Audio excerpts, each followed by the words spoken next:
Welcome to Sethu Chitra kitchen. நான் சம்சம் sweet பண்ணியிருக்கேன். இது எல்லாமே ஸ்வீட் கடையில் தான் பண்ணுவாங்க, வீட்டிலலாம் பண்ண முடியாது அப்படிலாம் இல்லை. ரொம்ப ரொம்ப ஈஸியாக நம்ம வீட்டிலே பண்ணிடலாம். ஆனால் சில ப்ரொசீஜரை நீங்கள் ஃபாலோ பண்ணிங்கனாலுமே இது சூப்பராக வீட்டில் பண்ணலாம். அது எப்படின்னு இந்த வீடியோவை ஸ்கிப் பண்ணாமல் பாருங்கள். நான் 1 லிட்டர் பால் எடுத்திருக்கேன். இதை அடுப்பில் வச்சுருக்கேன். அடுப்பு ஆனில் தான் இருக்குது. இது கிளறி விட்டுகிட்டே இருக்கணும். இது கொதி வர வரையும் கிளறி விட்டுக்கிட்டே இருக்கணும். கொதி வந்துடுது. இப்போ நான் ஆஃப் பண்ணிடுறேன். ஆஃப் பண்ணிவிட்டு 1 டம்ளர் பச்சை தண்ணி இதில் நான் சேர்த்துடுறேன். ஏன்னா அந்த பன்னீர் கொஞ்சம் சாஃப்டாக வரணும், அதுக்காக தான். இந்த மெத்தடை ஃபாலோ பண்ணுங்கள். கரெக்டாக நீங்கள் வீட்லேயே நீங்கள் பன்னீர் பண்ணிடலாம். நான் வினிகர் விட்டுருக்கேன். நீங்கள் லெமன் ஜூஸ் இருந்தால் கூட அதை விடுங்க. அதாவது இந்த மாதிரி வரணும். தண்ணி தனியாக பன்னீர் தனியாக நல்லா கிளியராக பிரிஞ்சு வரணும். அந்த அளவுக்கு வினிகரை கொஞ்சம் கொஞ்சமாக விட்டுக்கோங்க. இப்போ 1 டம்ளர் பச்சை தண்ணி மறுபடியும் நான் இதில் சேர்த்துடுறேன். இப்போ ஒரு வடிகட்டி எடுத்து அதுக்கு மேலே ஒரு துணி போட்டு இப்போ நான் வடிகட்ட போகிறேன். ரொம்ப ரொம்ப ஈஸியாக இதை வீட்லேயே பண்ணிடலாம். இதெல்லாம் பண்ணுறது ரொம்ப கஷ்டன்றதே கிடையாது. இந்த நான் சொல்கிற சில டிப்ஸுக்கெல்லாம் நீங்கள் ஃபாலோ பண்ணாலுமே சூப்பராக நீங்கள் வீட்டில் சம்சம் பண்ணிடலாம். வடிகட்டிட்டேன். இப்போது இதில் இருக்கிற அந்த பன்னீரை பச்சை தண்ணியில் அலசிடணும். ஏன்னா நான் வினிகர் விட்டுருக்கேன், அது புளிப்பாக இருக்கும். அதனால் அந்த புளிப்பு சுவை போகிறதுக்காக தான் நான் இந்த தண்ணியில் இதை வாஷ் பண்ணுறேன். நல்லா வாஷ் பண்ணிட்டேன். இப்போ இதில் இருக்கிற தண்ணி எல்லாமே இருந்துடணும். அது வரையும் கொஞ்சம் நேரம் தண்ணிலாம் போகிற வரையும் கொஞ்சம் நேரம் அப்படியே வச்சுடுங்க. ஒரு ஆஃப் அன் ஹவர் கழிஞ்சிடுது. இப்போ பாருங்க, இந்த பன்னீரை நான் எடுத்துடுறேன்.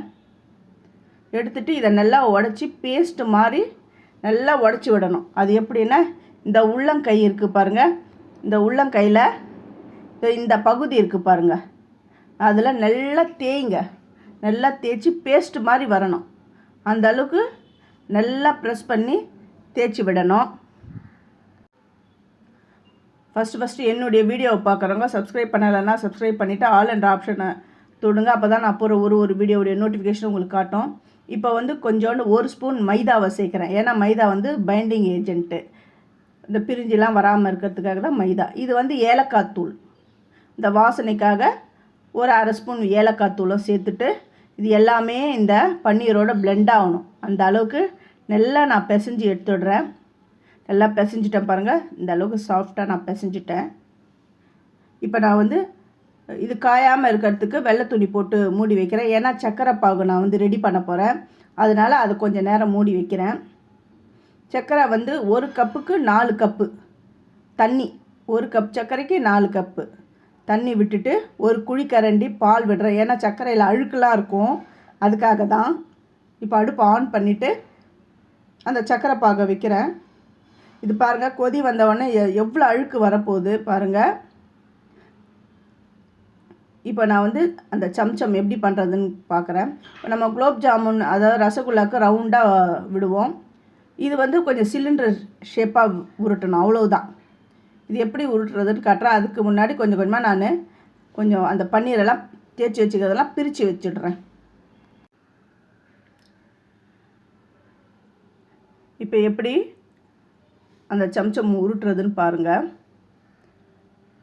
ரவுண்டாக போட்டால் இது ரசகுல்லா. நம்ம இஷ்டம்தான், எந்த ஷேப் வேணாலும் நம்ம பண்ணிக்கலாம். ரவுண்டாக இருந்தாலும் சிலிண்டராக இருந்தாலும். பாருங்கள், ரவுண்டு விட்டுட்டு இப்போ இந்த சிலிண்ட்ரிக்கல் ஷேப்பாக நான் பண்ணிடுறேன். இந்த மாதிரி எல்லாத்தையும் நான் செஞ்சு வச்சுட்டேன்.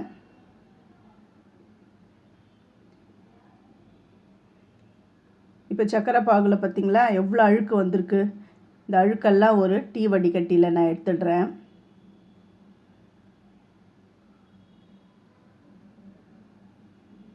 எல்லாம் இதுவும் எடுத்துட்டோம். இப்போ தண்ணி கிளியராக இருக்குது. இப்போ உருட்டி வச்சுருக்கிற அந்த ரசகுல்லாலாம் நான் அதில் போட்டுடுறேன். போட்டு நல்லா மூடி வச்சிடணும். ஹையில் அடுப்பில் வச்சுட்டு அப்படியே மூடி வச்சுடுங்க. அப்பப்போ எடுத்து பாருங்கள். அது 3 இதுவாக வந்துடுது பாருங்கள். 3 பங்காக வெந்து வந்துடுது. அந்த சர்க்கரை தண்ணி பாகம் ஆகக்கூடாது. அதனால் கொஞ்சம் பச்சை தண்ணியை அப்படி எப்படி விட்டுக்கோங்க. இப்போ ரசகுல்லாலாம் ரெடி ஆகிடுது. இதை ஒரு 8 மணி நேரம் அப்படியே ஸ்டவ் ஆஃப் பண்ணிட்டு மூடி வைக்கணும். இது எப்படி வெந்துடுதுன்னு பாருங்கள். இப்படி அமுத்தி பார்த்திங்கன்னா நல்லா சாஃப்டாக இருக்கணும். நல்லா பாருங்கள், ஃப்ளஃபியாக இருக்கணும். இப்போ வெந்துடுது. இது ஒரு 8 மணி நேரம் கழித்து நம்ம பார்க்கலாம். இது ஆறட்டும். 8 மணி நேரம் ஆகிடுது.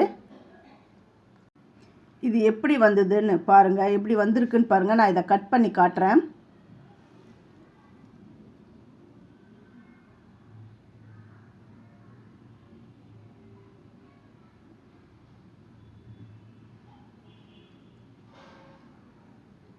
பாருங்கள், உள்ளே நல்லா அந்த ஜீராவெல்லாம் சக் பண்ணி சூப்பராக வந்திருக்கு.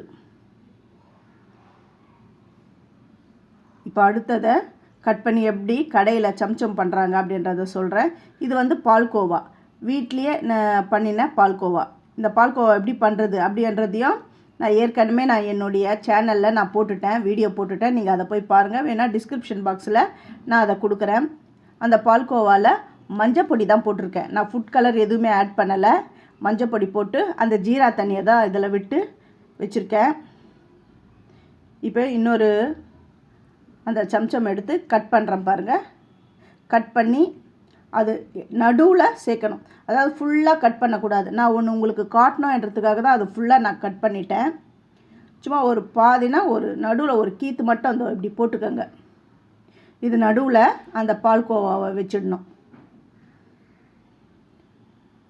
இதே மாதிரி தான் கடையிலையும் இந்த ப்ராசஸில் தான் இதான் பண்ணுவாங்க. இதுக்கு மேலே ஒரு செரி பழத்தை அலங்காரம் பண்ணிடலாம். அவ்வளோதான், சம்சம் ரெடி ஆகிடுது. தேங்க்யூ.